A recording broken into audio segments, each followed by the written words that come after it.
මේ දවස්වල අපි හැමෝම කතා කරන අපි හැමෝටම නැතුවම බැරි දෙයක් වෙලා තියෙනවා මේ AI. ඉතින් අපි අද පාරේ හම්බෙන රැන්ඩම් කීප දෙනෙක්ගෙන් අහලා දැනගමු එයාලා යූස් කරන AI මොනවාද? ඒ වගේම එයාලා AI වලින් වැඩිපුරම කරන්නේ මොනවාද කියලා.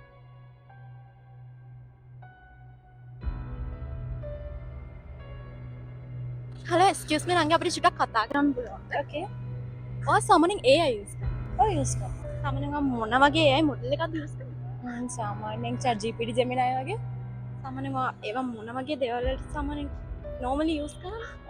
සාමාන්‍යයෙන් studies, assignment, research ඒ වගේ දේවල් වලට use කරන්නේ. Thank you නංගි. හලෝ එක්ස්කියුස් මී අපිට චුට්ටක් කතා කරන්න පුළුවන්ද? චුට්ටයි පොඩි වෙලාවේ. අඩි වෙලාවක් ගන්න. මට දැනගන්න ඕනේ ඔය මේ දවස්වල යූස් කරන AI platform එක මොකක්ද කියලා. ඩීප්සික් තමා මේ දවස්වල යූස් කරන්නේ. ඒකෙන් හැමදේම කරගන්න පුළුවන් හින්දා. ඔව්. ඔය සාමාන්‍යයෙන් ඒක යූස් කරන්නේ මොන වගේ වැඩවලටද? ගොඩක්ම එඩියුකේෂනල් පර්පසස් තමා රිසර්ච් කරන්නේ නේ.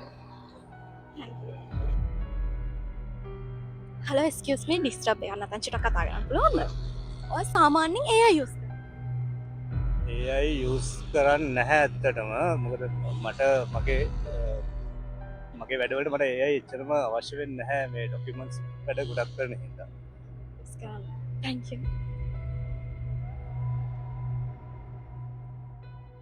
එක්ස්කියුස් මී අපිට චුට්ටක් කතා කරන්න පුළුවන්ද? කියන්න ඔය සාමාන්‍යයෙන් AI යූස් කරනවා. යස් කරන සාමාන්‍යයෙන් ඔය යූස් කරන AI මොඩල් මොන වගේ ඒවාද කියලා මට චුට්ටක් දැනගන්න පුළුවන්ද? ChatGPT DeepSeek වගේ ගොඩක් යස් කරනවා මොකද ප්‍රීමියම් තියෙන හින්දා බයි කරන්න නැතුව ගොඩක් හින්දා ගොඩක් යස් කරනවා. ඔයා සාමාන්‍යයෙන් ඒ AI මොඩල්ස් මොනවා වගේ දේවල් වලටද ඔයා වැඩිපුරම ඒවා පාවිච්චි කරන්නේ? මම ප්‍රෝග්‍රෑමින් ස්ටුඩන්ට් කෙනෙක් ඒ හින්දා කෝඩ් ජෙනරේට් කරගන්න රිසර්ච් කරගන්න වගේ තමයි සාමාන්‍යයෙන් යස් කරන්නේ. Thank you. අතනත් එක්කෙනෙක් ඉන්නවා අපි චුට්ටක් ගිහින් කතා කරලා බලමු.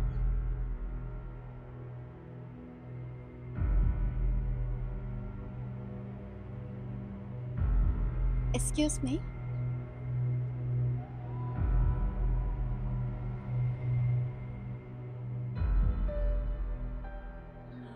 මට ඔයා යූස් කරන AI එක දැනගන්න පුළුවන්ද? OpenGPT. OpenGPT.